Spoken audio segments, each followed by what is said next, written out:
This is a parliamentary dictation with a speed of 80 words per minute taken from Progressive Shorthand Monthly, February 2024, Exercise 20. Please like, share and subscribe. Ready. Ladies and gentlemen, I am happy to be here with you today. I am glad to see young scientists, especially women among you. You have gathered here to participate in the second Indian Rice Congress, which will over these 4 days discuss a variety of topics related to this important grain. It is heartening to see a gathering of talented scientists who invest their time and energy for rice research and also for India's food security and livelihood. There is no need to underline the importance of rice before this audience.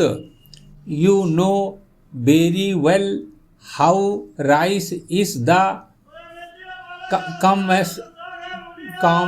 cornerstone of food security in India and also a key factor for our economy.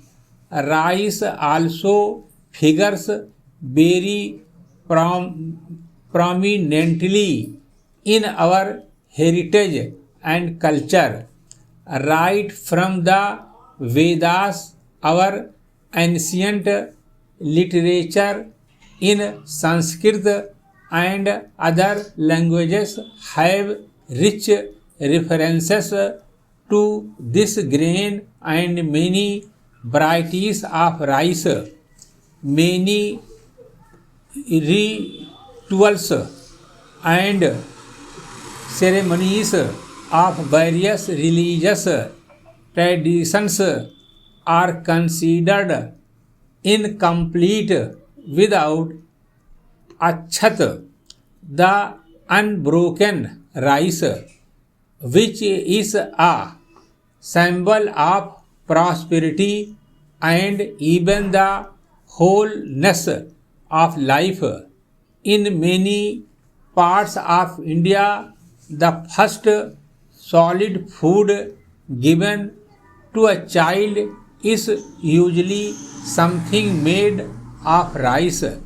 It also features in famous legends and myths.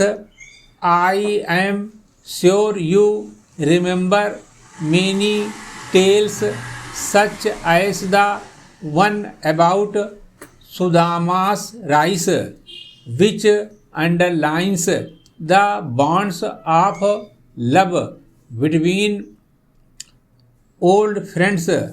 Rice is rightly called the grain of life. It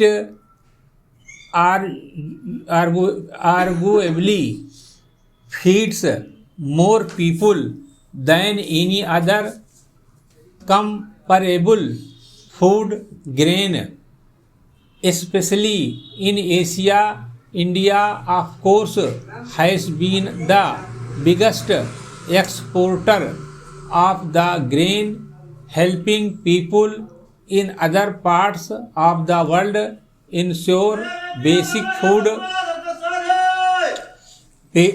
food security and also letting them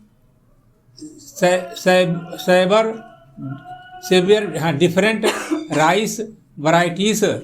Para ladies and gentlemen, though India is the leading consumer and exporter of rice today. The situation was different when the nation became free. The National Rice Research Institute was established in 1946, soon after the Great Bengal famine and just before we won independence.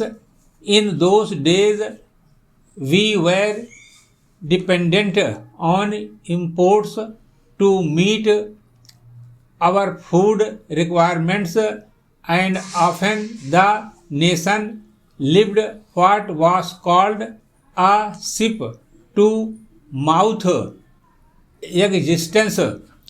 If the nation could overcome that dependency and has become the largest exporter, a lot of credit goes to the NRRI. The institute has contributed immensely to India's food security and also to enhancing farmers' lives. For more than 75 years now, the NRRI has been working in these areas. Para India is proud of its rich biodiversity, and that includes varieties of rice too. Every region of this country boasts of a unique rice grain of its own with a distinct taste. In the last century, as irrigation facilities expanded, rice came to be grown in new places and found new consumers. Stop.